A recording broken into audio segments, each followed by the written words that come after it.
안녕하세요, 여러분. 우리가 살고 있는 지구는 비교적 평온한 행성처럼 보이지만 우주는 끊임없는 격변의 현장입니다. 그 중에서도 가장 강렬한 우주적 사건 중 하나가 바로 초신성 폭발입니다. 그런데 만약 초신성이 지구 가까이에서 폭발한다면 어떤 일이 벌어질까요?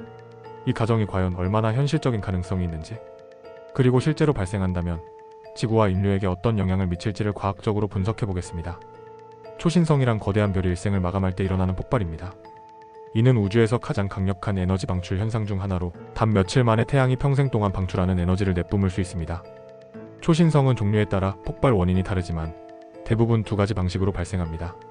첫 번째는 질량이 태양의 8배 이상 되는 별의 핵융합 연료를 모두 소진한 뒤 중력 붕괴를 일으키면서 폭발하는 핵붕괴 초신성입니다. 두 번째는 백색 외성이 근처의 물질을 흡수하면서 한계를 초과해 폭발하는 제1형 초신성입니다. 그렇다면 초신성이 어느 정도 가까운 거리에서 폭발해야 지구에 치명적인 영향을 미칠까요? 일반적으로 천문학자들은 30광년 이내에서 초신성이 폭발하면 지구의 생명체에 심각한 영향을 미칠 수 있다고 추정합니다. 현재까지의 연구에 따르면 초신성 폭발이 지구 생태계에 가장 큰 위협이 되는 요소는 감마선 폭발과 고에너지 입자의 방출입니다. 초신성이 폭발하면 막대한 양의 감마선과 X선을 포함한 고에너지 방사선을 방출합니다. 만약 30광년 이내에서 초신성이 폭발하면 감마선 폭발로 인해 지구의 성층권이 심각한 피해를 입을 것입니다. 성층권에는 오존층이 있는데 이 오존층이 파괴되면 태양의 자외선이 지표면까지 도달하여 생태계에 치명적인 영향을 미치게 됩니다. 특히 해양 생태계의 근간을 이루는 식물성 플랑크톤이 먼저 피해를 입게 되고 이로 인해 먹이사슬 전체가 붕괴할 수도 있습니다.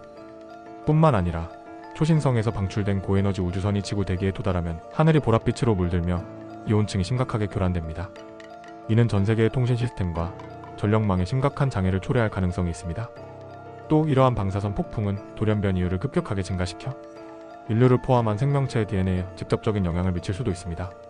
하지만 다행히도 현재까지 발견된 초신성 후보 중 지구에서 30광년 이내에 위치한 별은 없습니다.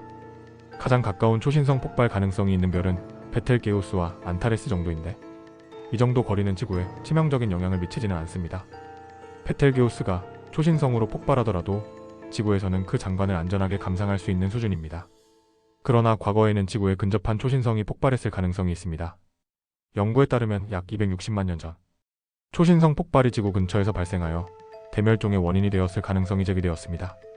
일부 과학자들은 심해 퇴적물에서 초신성 폭발의 흔적을 암시하는 철 60동위원소를 발견했으며 이는 당시의 대기 변화와 해양 생물 대량 멸종과 연관이 있을 수 있습니다.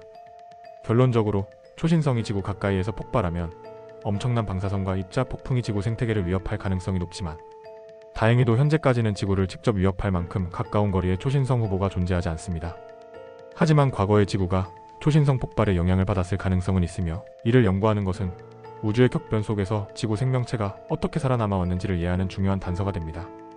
오늘은 초신성이 지구 가까이에서 폭발한다면 어떤 일이 벌어질지를 과학적으로 분석해보았습니다. 우주는 여전히 많은 미스터리를 품고 있으며 우리는 그 신비를 하나씩 풀어나가는 중입니다. 다음에도 흥미로운 주제로 찾아오겠습니다. 감사합니다.